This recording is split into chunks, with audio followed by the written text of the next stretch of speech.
नमस्कार, आप देख रहे हैं आगरा न्यूज एक्सप्रेस डिजिटल। मैं हूं आपके साथ जीडी वर्मा। बात करते हैं इस वक्त की बड़ी खबर। उत्तर प्रदेश मथुरा जिले से इस वक्त की बड़ी खबर।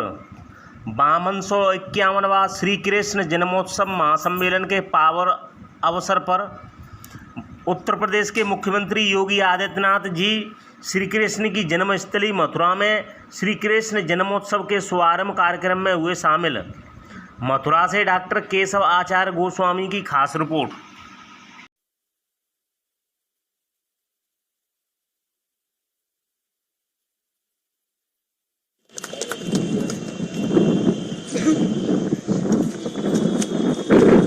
करके इस महोत्सव का शुभारंभ करें।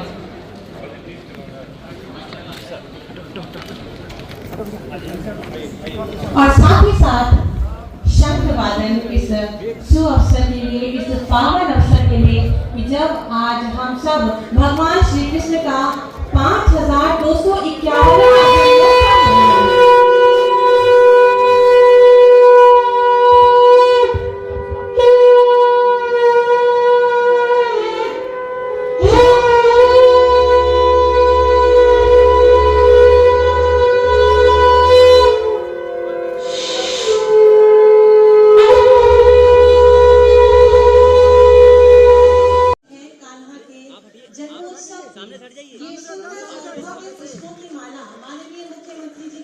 स्वागत अभिनंदन हेतु आप सभी की जोरदार तालियां मंच तक इस अवसर पर पहुंचे।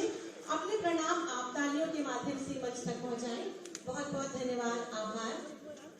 ब्रज के समस्त संत समाज की ओर से मैं अनुरोध करूंगी परम पूज्य श्री स्वामी फूल गोविंद दास महाराज जी व परम पूज्य श्री स्वामी सुधीश्वर दास जी से कृपया मंच पर पधारें और माननीय मुख्यमंत्री जी का स्वागत अभिनंदन करें।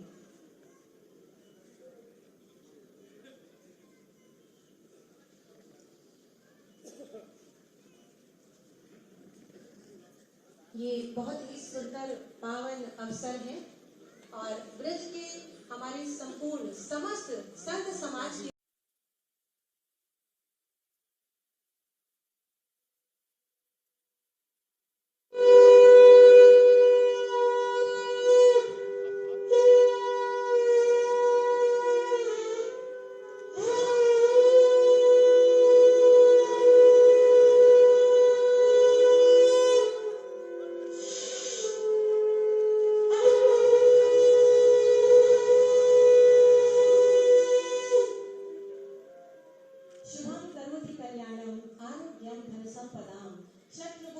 को मुंह खानी पड़ी थी। पाकिस्तान के 95,000 से अधिक सैनिकों को भारत के बहादुर जवानों के सामने समर्पण करना पड़ा था और विश्व के इतिहास में किसी भी सेना की सबसे बड़ी विजय थी जो 1971 में भारत की सेना ने करके दिखाया।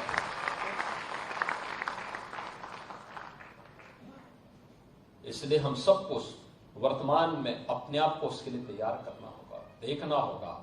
यह देश रहना चाहिए, सनातन धर्म हर हाल में रहना चाहिए, हमारी विरासत का हर हाल में संरक्षण होना चाहिए और उसी विरासत के संरक्षण की दिशा से ये विकास के कार्य उसके साथ जोड़े जा रहे हैं, उसको आगे बढ़ाने का काम हो रहा है। मुझे बड़ा विश्वास है कि हमारा ये ब्रज क्षेत्र अपनी इस विरासत को संरक्षित करते हुए निरंतरता को आगे बढ़ाते हुए आगे बढ़ेगा, कोई संदेह नहीं होना चाहिए। और मैं आपको इस बात के लिए आश्वस्त करता हूं, लक्ष्मण स्मारक भवन यह भारत की विरासत के प्रति सम्मान का भाव, भारत की स्वतंत्रता संग्राम सेनानियों, भारत के जवानों के प्रति श्रद्धा का भाव व्यक्त करने का एक मंच है। कुसुम सरोवर, इसे भी यहाँ पर आज पुनरुद्धार करके लाइट एंड साउंड कार्यक्रम के साथ इसको जोड़ने का काम श्री राधा रानी मंदिर में बरसाना में अब रोपवे भी आज प्रारंभ हो गया है। हमें हमारे बुजुर्ग संत जो पहले पैदल ही चढ़ जाते थे, मैं आज पूज्य फुलडोल जी महाराज को देख रहा था। इस उम्र में भी मैं सचमुच उनका सम्मान करूंगा, उनको नमन करूंगा इस उम्र में भी उनके मन में इच्छा शक्ति वही जज्बा। ठीक है, शरीर का उम्र के साथ ये भौतिक काया है, वह अपना एक समय तक साथ देता है, लेकिन जज्बा है एक समय था। ऐसा है जो ये कह सकता हो कि उनकी उत्पत्ति भी इतनी पुरानी हुई हो, किसी के पास इतिहास नहीं, किसी के पास नहीं है। बहुत कहेगा, कोई 1400 साल का कहेगा, कोई 2000 वर्ष का कहेगा, कोई 2700 का कहेगा, कोई 3000 वर्ष का कहेगा। 3000 वर्ष पुराना दुनिया के अंदर कोई सेक्ट, कोई संप्रदाय, कोई मत और मजहब अपने आप को उससे पुराना नहीं बता सकता। उससे पहले क्या था कुछ भी पता नहीं था। और इसीलिए हम कहते हैं इस धरती का और खासतौर पर भारत का एक ही धर्म है, वो सनातन धर्म है। यही भारत का राष्ट्रीय धर्म है, क्योंकि ये तो द्वापर की बात है। द्वापर के तत्काल बाद तो कलयुग आ गया।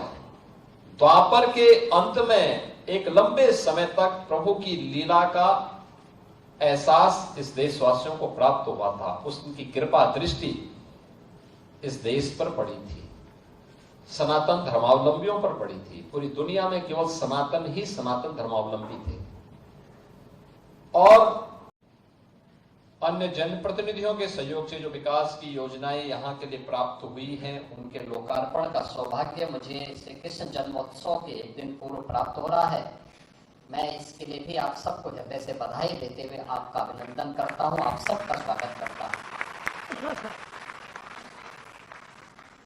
मैं आपका आभारी हूं कि आपने श्रीमती हेमा मालिनी जी के प्रति अपनत्व का भाव दिखाते हुए तीसरी बार उन्हें प्रचंड बहुमत के साथ विजयी बना करके भेजा। और इसलिए उसके प्रति भी कृतज्ञता ज्ञापित करने का इच्छा इससे अच्छा अवसर नहीं हो सकता था कि मैं श्री कृष्ण जन्मोत्सव के आयोजन में भागीदार बनूं। प्रभु की लीला और उनकी कृपा को भी देखने का अवसर प्राप्त होगा। साथ ही ब्रजवासियों को उनके द्वारा यहां पर श्रीमती हेमा मालिनी जी को चुनाव जिता करके भेजने के बाद जो ऋण हम लोगों के ऊपर है, उसको वो ऋण, और लोग इस बात के प्रति उत्सुक रहते हैं। सचमुच प्रधानमंत्री जी जब बात विकास और विरासत की करते हैं, तो विरासत यही जो आपके पास है, ये धरती कितना समृद्ध है। मैं भी सुन रहा था चौधरी लक्ष्मी नारायण जी से, यहां के माननीय जनप्रतिनिधियों जी से, प्रतिनिधियों से,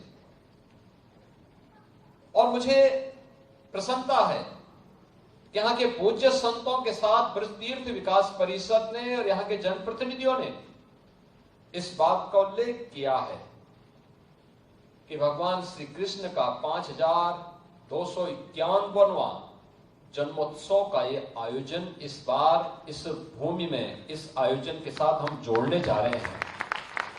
आप सोचो